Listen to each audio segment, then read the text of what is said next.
여러분, 아기가 태어나서 말을 배우기 시작하면 제일 먼저 어떤 단어부터 배웁니까? 엄마, 아빠 아닙니까? 엄마, 아빠 이 말을 배우죠. 아빠는 아니에요. 엄마, 아빠를 배웁니다. 그 다음에는 긍정적인 단어들을 배울까요? 좀 부정적인 단어를 배울까요? 좀 부정적인 단어를 배우죠. 안 돼. 이거 내 거야. 내가. 이런 말을 많이 배웁니다. 이거 하라 하면 예 하는 그 경우보다 싫어. 이런 말 또 많이 배우죠. 며칠 전에 식당에 갔었는데 식당의 계단이 조금 높았습니다. 밥을 먹고 한 가정 부부가 이렇게 내려오시는데 아이가 쪼만했어요. 아기였어요. 이 아이가 계단을 타고 내려오는데 조금 위험하니까 저도 밑에서 아기를 잡으려고 하고 있고 엄마도 그 아이를 손을 잡으려고 하니까 아이가 손을 딱 풀치면서 내가 내려간다는 거예요. 그 아이가 내려갈 때까지 저도 밑에서 지켜보고 있고 그 부모도 그 아이를 이렇게 지켜보고 있었습니다. 아이들이 키우는 엄마들은 아이가 조용하면 뭔가 사고를 치고 있다. 그죠? 안방에 들어간데 조용해요. 그럼 빨리 쫓아가 봐야 됩니다. 뭐 하고 있습니까? 엄마 화장품을 다 끄집어내서 바르기도 하고 각 티슈를 던져서 이렇게 끄집어내기도 합니다. 그다음에 뭐 이렇게 옷장에 옷을 끄집어내기도 하죠. 지 옷에 지 몸에 맞는 옷을 입는다고 온 옷을 막 엉망해 놓습니다. 여러분, 이렇게 지금 이제 장마가 끝났지만 비가 오고 길거리에 웅덩이가 조금 놓여 있으면 우리 어른들은 비켜갑니다. 신발을 젖을까 봐. 아이들은 꼭 뛰어 들어가요. 첨벙첨벙거리고 놉니다. 온 옷에 물이 다 튀깁니다. 엄마가 뛰어가서 안 돼라고 딱 들쳐내면 그때부터 응아 하고 울기 시작하는 것이죠. 그 다음에 또 웅덩이를 발견하면 애가 뭐라 합니까? 엄마, 내 보지 마. 그죠? 보지 마라는 거예요. 왜? 자기 들어갈 거니까. 우리 인간은 천성적으로 순종하기를 싫어합니다. 이게 먹으면 살찐다는 거 알면서도 딱 먹는 거 좋은 맛있는 거 보면 입안에 침이 싹 고여요. 운동을 해야 한다는 걸 느끼면서도 귀찮아서 나가기를 싫어합니다. 예스 할 때보다 노라고 대답할 때가 너무 많은 것 같아요. 특별히 요즘 사람들은 손해보고 피해보면서까지 순종하지 않으려고 합니다. 내 것을 너무 많이 챙겨요. 계산기를 두드립니다.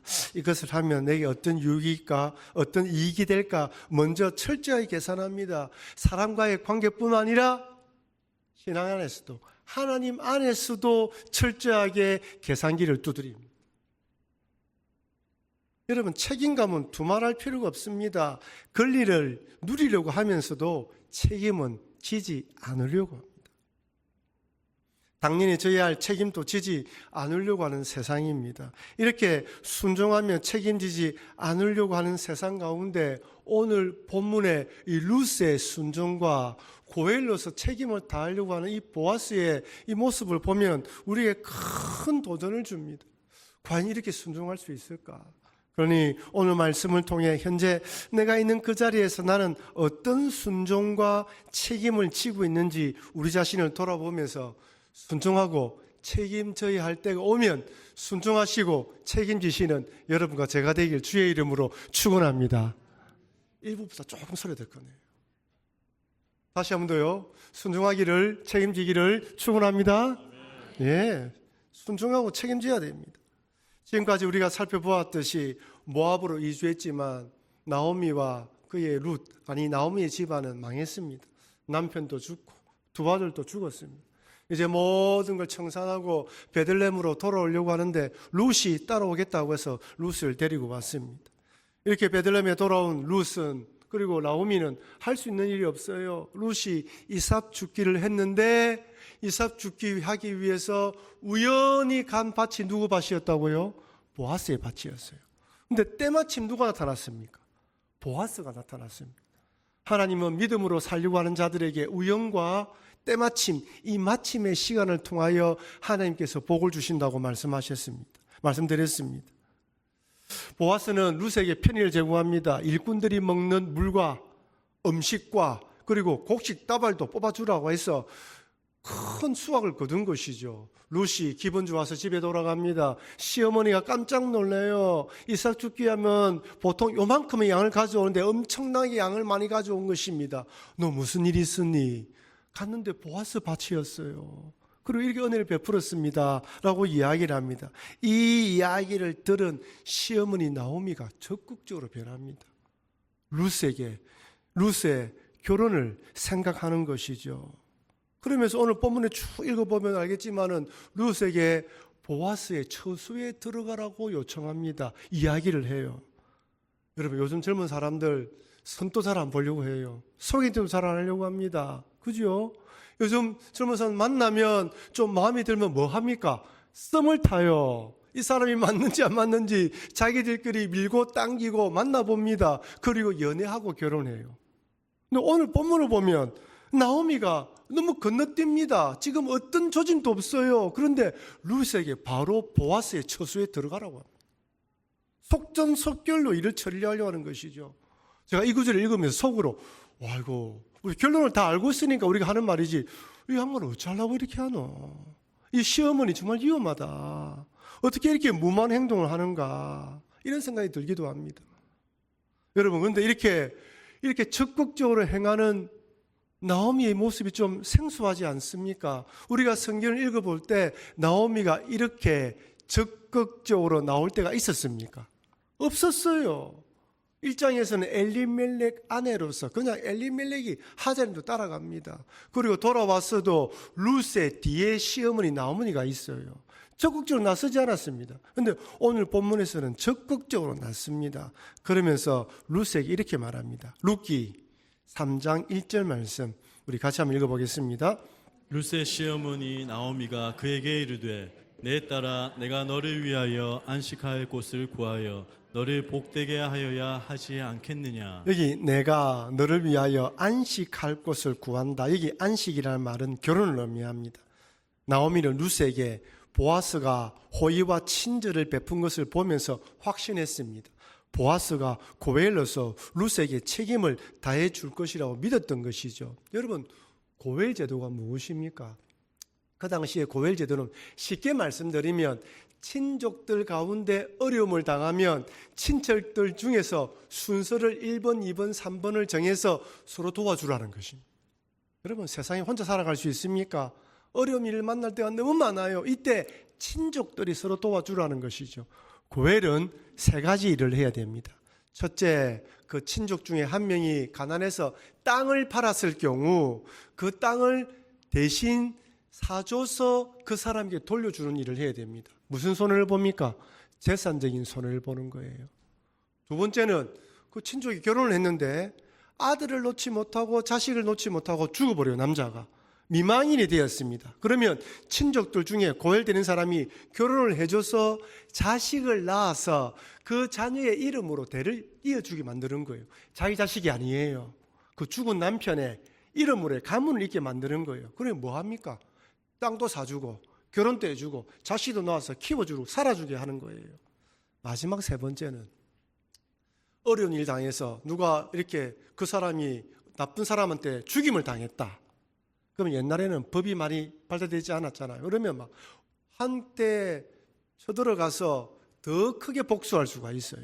그래서 그렇게 하지 말고 집안 중에 고엘을 세워서 그 사람이 복수하게 해라.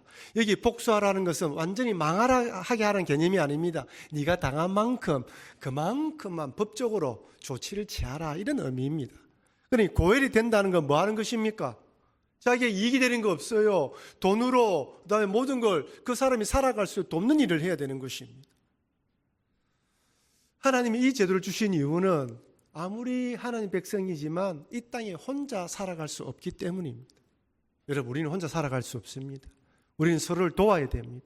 그래서 서로 돕고 도우면서 살아가야 되는 것이죠. 나오미는 이 고엘 제도를 잘 알았습니다. 자기 집안에 고엘이 될 사람이 보아스라는 걸 알았어요. 그런데 문제는 보아스가 1순위가 아닙니다. 2순위였던 것이죠. 그러나 보아스가 룻에게 은혜를 베푼 것을 볼 때 고엘 순서가 되면 그 역할을 보아스가 잘 감당해 줄 것이라고 이 나오미는 확신을 가졌습니다. 여러분, 왜 이렇게 시어머니 나오미가 확신을 가졌을까요? 첫 번째는 룻에게 잘해줬기 때문이죠. 두 번째는 보아스의 집안 형편을 잘 알았습니다. 여러분, 보아스의 어머니가 누구입니까? 보아스의 어머니는 여리고성의 기생 라합입니다. 여리고성에 살고 있던 가나안 사람이기 때문에 죽임당해야 됩니다. 하지만 여리고성을 점탕하러 온 정탐꾼을 숨겨주면서 목숨이 건진받았습니다. 그리고 정탐꾼 중에 한 명이었던 살롬과 결혼해서 보아스를 낳았어요. 여러분, 기생 라합 그리고 이방인입니다. 그러니까 그 어머니가 그 유대인들 틈에서 살아간다는 게 쉬웠겠습니까? 어린 보아스는 그 부모가, 그 어머니가 어떤 삶을 살았던 것을 알았던 것이죠. 그래서 모압에서 이민 온 이 룻에 대해서 동정의 마음을 가졌던 것입니다. 불쌍히 여기고 호의를 베푼 것이죠. 이런 모든 상황을 감안해 볼 때 나오미는 보아스가 룻을 고엘로서 잘 대해줄 것을 확실하게 믿었습니다. 그래서 룻에게 대담한 일을 제의합니다. 룻기 3장 3절 4절 같이 읽겠습니다. 그런즉 너는 모욕하고 기름을 바르고 의복을 입고 타작마당에 내려가서 그 사람이 먹고 마시기를 다 하기까지는 그에게 보이지 말고 그가 누울 때에 너는 그가 눕는 곳을 알았다가 들어가서 그의 발치 이불을 들고 거기 누우라. 그가 내 할 일을 내게 알게 하리라 하니. 여러분, 이 구절만 딱 떼서 생각해 보십시오. 이 자칫 잘못하면 룻에게, 시어머니 나오미가 룻에게 보아스를 유혹하라고 하는 것처럼 보일 수가 있어요. 한밤중에 남자가 있는 처소에 모욕을 하고 기름을 바르고 옷을 입고 들어가라니요. 누가 봐도 이상하잖아요. 그렇다면 왜 나오미는 이렇게 하라고 한 것일까요? 저는 그 당시에 여인들이 남자들한테 청혼할 때 이런 방법을 사용했는지 알아보기 위해서 여러 자료를 찾아봤지만 이런 구절이 없습니다. 우리가 생각하기에 시어머니 나오미가 보아스를 찾아가서 먼저 물어봐도 되잖아요. 너 우리 룻 어떻게 생각해? 너 고엘인 거 알지? 우리 룻을 위해서 고엘 될 수 있어? 물어볼 수가 있습니다. 아니면 또 다른 방법이 있습니다. 말하기 좋아하고 중간에 역할 잘하는 사람이 있잖아요. 부탁하는 거예요. 한번 가서 보아스의 마음을 알아봐. 그래 하고 안 된다 하면 모른 척하면 되는 거예요. 그죠? 근데 지금 룻에게 직접 찾아가라고 합니다. 자칫 잘못하면 보아스가 오해하여 이 여자 부정한 여인이네. 오해하면 동네에 소문이 쫙 퍼져 보십시오. 야, 저 여자 이상한 여인이야. 모압에서 왔는데 정숙하지 못한 여인이야. 그럼 쫓겨날 수가 있습니다. 그렇다면 왜 나오미는 이런 위험을 감수하면서도 롯에게 보아스의 처소로 들어가게 한 것일까요? 왜 그렇습니까? 나오미는 확신했던 거예요. 확신을 가졌어요. 이것은 다른 사람 이야기할 필요 없이 롯이 직접 이야기를 하면 보아스가 100% 받아줄 것이라고 확신을 했습니다. 여러분, 4절 후반절에 이렇게 말이 되어 있어요. 그가 내 할 일을 내게 알게 하리라. 무슨 말입니까? 나오미가 룻을 보내면서 보아스가 너한테 해야 할 일을 반드시 이야기해 줄 거라는 거예요. 나오미는 확실히 깨달았던 것입니다. 자, 이제 여러분 공이 누구에게 넘어왔습니까? 룻에게 넘어왔습니다. 시어머니가 룻에게 그렇게 하라고 이야기합니다. 자, 여러분 이제 룻의 입장을 한번 생각해 봅시다. 아무리 시어머니가 그렇게 청혼하라고 할지라도 룻은 생각이 다를 수가 있어요. 그것은 어디까지나 누구 생각? 어머니 생각입니다. 자기는 생각이 다를 수가 있어요. 이 잘못하다가는 행실이 나쁜 여인으로 낙인찍 시킬 수가 있습니다. 그리고 보아스가 나이가 많습니까? 젊습니까?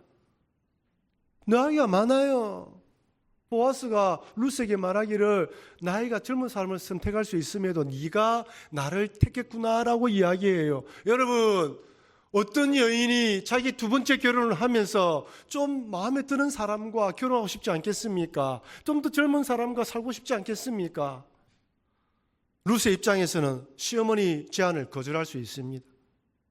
룻이 이렇게 대답을 합니다. 룻기 3장 5절 우리 같이 한번 읽어보겠습니다. 룻이 시어머니에게 이르되 어머니의 말씀대로 내가 다 행하리이다 하니라. 어머니 말씀대로 내가 다 행하리이다 하리라. 이 자리에 계신 우리 시어머니들에게 제가 하나 묻겠습니다. 며느리에게 뭐 물었을 때 예 하며 대답하는 걸 좋아합니까? 노 아니요 하는 걸 좋아하겠습니까? 시어머니는 다들 대답합니다. 예 하는 걸 좋아하지요. 아마 룻의 이 대답을 듣고 그래 저렇게 해야 착한 며느리지 라고 이야기할 겁니다. 하지만 룻의 입장은 달라요. 그럼에도 불구하고 룻은 시어머니 말에 순종합니다. 이스라엘의 고엘 제도를 받아들이고 집안을 세우기 위해 자신을 희생하기로 결정하고 어머니 말씀대로 따릅니다. 여러분 왜 룻이 시어머니 말에 순종했을까요? 여러분 룻은 베들레헴에 돌아온 이유는 잘 먹고 잘 살기 위해 돌아온 것이 아닙니다. 오히려 잘 먹고 잘 산다면 모압 땅으로 돌아가는 것이 동서 오르바처럼 모압 땅에 돌아가는 게 낫습니다. 자기가 이렇게 돌아온 것은 시어머니의 하나님을 나의 하나님으로 삼고 시어머니의 백성을 나의 백성으로 삼기 위한 믿음의 결단입니다. 그러니까 룻은 고엘인 보아스와 결혼하면 시어머니 이 집안이 믿음의 집안으로 살아나며 끝난 것이 아니라 다시 믿음의 집안이 된다는 걸 알았던 거예요. 그것을 알고 모든 것을 맡기고 순종합니다. 여러분 룻의 순종이 귀한 이유가 무엇입니까? 지금 룻이 살아가고 있는 시대는 사사시대입니다. 이스라엘 백성들은 여호와의 목전에서 악을 행하며 하나님을 왕으로 섬기지 않고 자기 소견에 옳은 대로 살았습니다. 믿음으로 하나님 백성으로 살기보다 가나안 땅에서 성공과 출세를 위해 살았습니다. 그런데 룻은 자신의 유익과 이익이 아니라 하나님 백성이 되고 믿음의 가문을 세우기 위해 시어머니 말씀에 순종합니다. 순종을 찾아볼 수 없는 시대에 하나님은 룻의 순종을 통해서 이것이 순종임을 보여주는 것이죠. 근데 여러분 저는 이 룻의 순종을 보면서 어디서 이런 순종을 본 것 같아요. 누구의 순종이 생각납니까? 10대 후반에 예수님의 어머니 마리아의 순종이죠. 어느 날 마리아가 요셉과 정혼을 했습니다. 요셉과 정혼했다는 말은 부부로 합법적으로 결혼했지만 아직 합방을 하지 않은 상태입니다. 그런 상태에 천사가 나타나서 말하기를 복 있는 자여 은혜를 입은 자여 하나님의 아들을 잉태할 것이라 이야기합니다.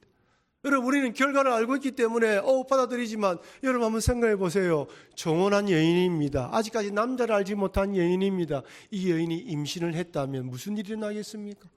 파혼될 것이고 쫓겨날 것이며 자칫 잘못하면 집안에서 그 동네에서 부정한 여인은 돌에 맞아 죽을 수 있습니다. 그런데 마리아가 이렇게 순종합니다. 누가복음 1장 38절 우리 같이 읽어보겠습니다. 마리아가 이르되 주의 여종이 오니 말씀대로 내게 이루어지이다 하며 천사가 떠나가니라. 주의 여종이 오니 말씀대로 내게 이루어지이나. 대단한 순종이죠. 말씀대로 이루어지기를 원한다는 거예요. 나는 죽고 주님 말씀이 세워지기를 원한다는 것입니다. 룻은 자신의 유익과 이익보다 하나님 백성이 되고 믿음의 가문이 되기 위해서 희생했다면 예수님의 어머니는 마리아는 자칫 잘못하면 돌에 맞아 죽을 수 있는 상황이었지만 하나님 나라를 위해서 자신을 드렸습니다. 여러분 얼마든지 순종할 수 있을 때 순종하는 것은 어렵지 않습니다. 하지만 손해를 보고 희생해야 할 때 순종하기는 결코 쉽지 않습니다. 특히 이기적이며 자기밖에 모르는 오늘날 세대의 룻처럼 마리아처럼 이렇게 순종하기는 결코 쉽지 않는 것이죠. 하지만 하나님 나라를 위해 희생하며 헌신해야 한다면 기꺼이 순종하시는 여러분과 제가 되기를 주의 이름으로 축원합니다. 여러분 지금 주일학교 여름 행사들이 진행되고 있습니다. 성경학교 주치부가 끝나고요. 초등부 성경 캠프가 끝났습니다. 제가 가서 보니까요. 교사들하고 주방에서 일하는 우리 근사님 집사님들이 얼마나 고생하는지 몰라요. 여러분 그 더운 날에 그 아이들을 섬기는 게 쉽겠습니까? 여러분 우리 교회의 모든 부분들 그렇게 섬기는 분들입니다. 이 밖에 이 더운 날 주차 관리하시는 우리 집사님들 얼마나 더운지 몰라요. 성가대, 헌금, 방송실 여러 부분들에서 우리는 봉사를 하고 있습니다. 여러분 순종하고 할 때 조금 더 헌신해야 될 때 이렇게 헌신하시길 바랍니다. 룻의 이 청혼은 적극적입니다. 룻이 이렇게 말합니다. 룻기 3장 9절 이르되 내가 누구냐 하니 대답하되 나는 당신의 여종 롯이오니 당신의 옷자락을 펴 당신의 여정을 덮으소서. 이는 당신이 기업을 물을 자가 됨이니이다. 내가 누구냐? 보아스가 깜짝 놀란. 자다가 일러보니까 뭐가 발했다고 되어 있는 거예요. 사람입니다. 한 번도 생각해보지 않은 깜짝 놀란 것입니다. 룻이 이야기합니다. 나는 당신의 여종 룻입니다. 여러분, 이 여종이라는 이 히브리의 뜻이 아내와 첩이라는 뜻입니다. 단독직입적으로 나는 당신의 아내, 당신의 첩 룻입니다. 그리고 여기 보면 당신의 옷자락을 펴 당신의 여정을 덮어서서, 이 말은 청혼하는 은유적인 표현이에요. 덮어달라는 것입니다. 롯은 적극적으로 나왔습니다. 근데 재미있는 것은 오늘 룻기 3장 9절에서 여종 룻이요 이렇게 이야기했잖아요. 2장 13절에서 이렇게 말합니다. 룻이 이르되 내 주여 내가 당신께 은혜 입기를 원하나이다. 나는 당신의 뭐요? 하녀 중에 하나도 갖지 못하오나 당신이 이 하녀를 위로하시고 마음을 기쁘게 하는 말씀을 하셨나이다 하니라. 밭에서 룻이 보아스를 만났을 때는 나는 당신의 여종이라 이야기해요. 여기 시녀라는 표현은, 하녀라고 표현된 이 히브리어 뜻은 종이란 뜻입니다. 여기서는 종을 엎드려요. 근데 지금 처소에 들어가서는 당신의 아내라고 이야기합니다. 룻이 고엘 제도를 알고 적극적으로 결혼해달라고 이야기하는 것입니다. 이제 다시 공이 누구에게 넘어갑니까? 보아스에게 넘어갔습니다. 여러분, 보아스는 단지 이 룻이 불쌍해서 자기 엄마 생각나서 좀 먹을 걸 주고 편리를 정해 줄 수 있습니다. 딱 이까지가 내가 할 수 있는 역할이라 생각할 수 있어요. 더 이상 생각하지 않을 수가 있습니다. 여러분, 만약 고엘이 된다면 뭐 해야 된다고요? 결혼해서 자녀를 낳아줘야 됩니다. 또 재산도 밭도 다시 사줘야 됩니다. 재산적으로 여러 가지로 신경 쓸 일이 많아요. 자기가 1순위입니까? 2순위입니까? 2순위예요. 자기가 굳이 안 해도 됩니다. 그런데 보아스는 이렇게 찾아온 룻을 바라보면서 이렇게 대답을 합니다. 룻기 3장 10절 같이 읽겠습니다. 그가 이르되 내 딸아 여호와께서 내게 복 주시기를 원하노라. 내가 가난한 것 부한 것 젊은 자를 따르지 아니하였으니 내게 베푼 인애가 처음보다 나중이 더하도다. 여러분, 이 구절 잘 읽어보세요. 네가 베푼 인애가 처음보다 나중이 더 크다. 여러분, 지금 룻이 누구에게 인애를 베풀라고 이야기하고 있습니까? 보아스에게 이야기를 하고 있어요. 그죠? 지금 룻이 보아스에게 준 것이 아무것도 없습니다. 그런데 지금 보아스가 룻에게 너의 인애가 크다고 이야기를 합니다. 여러분, 여기 인애는 히브리 말로 헤세드입니다. 헤세드는 하나님의 은혜를 말해요. 보아스가 왜 룻에게 인애를 말하고 있습니까? 첫 번째는 룻이 얼마든지 자기 살기 위해서 모압 땅으로 돌아갈 수 있는데 시어머니의 어머니 하나님을 자기 하나님 삼기 위해서 베들레헴으로 돌아온 모습이 네가 엘리멜렉 집안에 인애를 베푼 것이고 첫 번째로, 두 번째는 이렇게 나이 많은 자기에게 결혼해달라고 하면서 엘리멜렉 집안을 세우려고 하는 모습이 이전보다 더 크다고 칭찬하는 거예요. 그러니까 보아스는 룻의 행동을 보면서 그의 믿음을 본 것입니다. 보아스는 자기가 1순위이기 때문에 1순위가 아니기 때문에 얼마든지 거부할 수 있었습니다. 하지만 이렇게 찾아온 룻의 믿음을 바라보고 자기가 책임을 지겠다고 이야기합니다. 단 1순위가 아닌 사람이 있으니까 물어보고 그 다음 책임을 지겠다고 합니다. 여러분, 반복해서 말씀드리지만 이 시대는 사사시대입니다.